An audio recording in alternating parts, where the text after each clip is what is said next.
Persoalan hidup datang dan pergi tanpa peduli hati belum siap dengan ujian-ujian hidup yang baru. Itulah barangkali gambaran sederhana hari-hari yang pernah dialami Elma Theana. Berawal dari proses perceraian, kemudian masuk fase frustasi.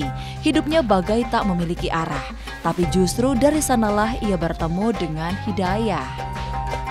Ujian itu merasa kayaknya pedih banget, sakit banget.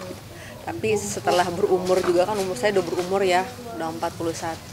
Semakin kesini saya justru melihatnya terbalik. Justru Allah memberikan cobaan dulu kepada saya yang begitu berat dan pahit. Justru akhirnya mengantarkan saya ke sini. Yang mengantarkan saya bagaimana mengenal Allah. Yang mengantarkan saya bagaimana saya dekat kepada Allah. Jadi ternyata cobaan itu luar biasa gitu kan. Allah tuh sayang sebenarnya sama kita, mau menarik kita supaya lebih dekat gitu. Jadi nggak bermasalah. Kalau aku nggak cerai, kalau aku mungkin nggak gimana, mungkin aku masih istiqomah aja di jalan. Masih istiqomah aja ternyata ya itu. Tapi tergantung daripada manusianya. Ada orang yang begitu kena musibah justru dia frustasi, bunuh diri, ya kan. Jadi kembali lagi ke lingkungan. Berawal dari proses perceraian. Begitu perceraian itu agak sedikit semrawut ya, ibarat kata sampai pernah salah jalan, salah guru, salah apa gitu ya.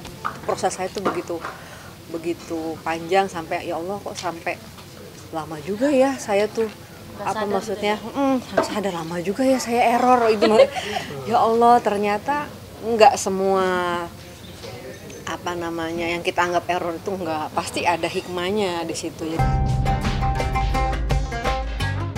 Kini Elma bukan lagi Elma yang dulu. Ia telah mengenakan jilbab yang sesuai dengan syariah. Meski masih menjalani aktivitas sebagai selebriti, ia memilih untuk tidak menerima sembarang peran. Yang diambil tentulah memerankan tokoh-tokoh baik yang bertolak belakang dengan jilbab. Ia bahkan menolak tawaran memerankan sosok ibu berjilbab, namun sifatnya jauh dari keharusan orang mengenakan jilbab. Menolak peran-peran yang pakai hijab tapi galak ataupun jadi antagonis enggak lah, karena saya juga heran sama sinetron kadang-kala dipakein hijab tapi kok dia galak gitu, terus apa ya, kadang-kadang saya bingung gitu kan, ini kan cerminan ya gitu, kerudung ini kan kita ibarat kata tuh agentnya gitu loh, agentnya satu hal yang baik-baik gitu. Saya bingung kadang-kadang kok sinetron pakai kerudung tapi kok dia jahat ya gitu. Walaupun memang sebenarnya ke dunia nyata yang sesungguhnya memang kayak seperti itu, tapi nggak boleh sebenarnya dilambang. Tentu saja tidak mudah memilih peran yang sesuai dengan karakternya yang kini berjilbab. Tapi baginya itulah prinsip yang harus dipegang teguh. Seperti prinsipnya untuk tidak membiarkan anak-anaknya mengikuti jejak menjadi seorang selebriti. Alhamdulillah nggak ada yang nurunin. Alhamdulillah nggak ada yang nurunin main sinetron. Dan saya berharap jangan jadi pemain sinetron dulu, jangan, dengan maksudnya hal-hal yang lain aja, karena saya udah mengerti, udah paham banget, udah hatam di dunia entertainment kayak apa gitu ya. Kalau aku iklan boleh nggak? Kalau iklan mungkin boleh, tapi kalau untuk sinetron jangan atau nggak. Kebanyakan yang saya tahu anak-anak sekarang itu yang masuk ke dunia entertainment mereka nggak sekolah.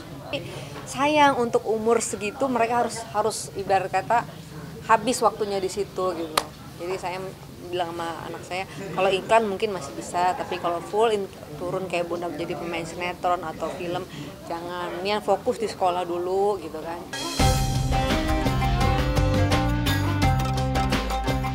Seperti apa kemeriahan pesta ulang tahun pernikahan Reina Ipeh?